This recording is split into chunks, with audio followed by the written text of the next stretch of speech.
Tell me about your biggest takeaway or biggest learning from the clash with the Tigers.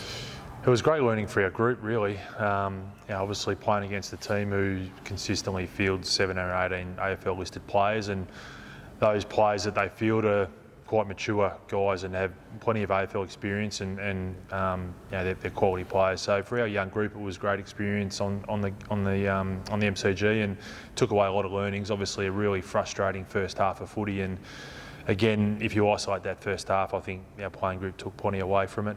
And then to regroup at half-time and come out and win the second half against probably the premiership favourites was a credit to our players. So really frustrating that we couldn't produce the type of footy we believe we can for 4 quarters, but the second half was encouraging, and we'll take some confidence into this week. Yeah, and I've heard you speak a little bit about getting the most out of your career and your opportunity.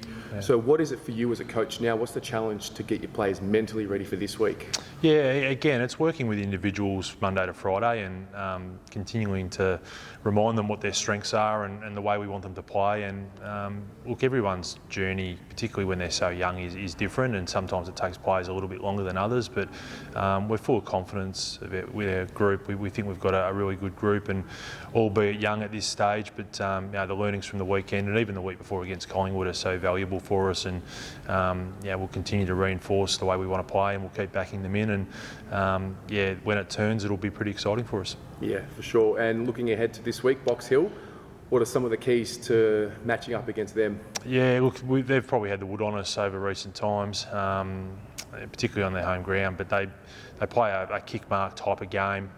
They're highly skilled. Again, they're quite a mature side, and you only have to look at what their AFL teams produced in recent years to know that their VFL program's quite strong. So it presents another challenge for us, and a chance to get away and play away from home and galvanise as a group, and take the learnings we've had the last couple of weeks and try and find some improvement. Yeah, and I noticed this week we had Ben Silvani and even Liam Stocker playing forward.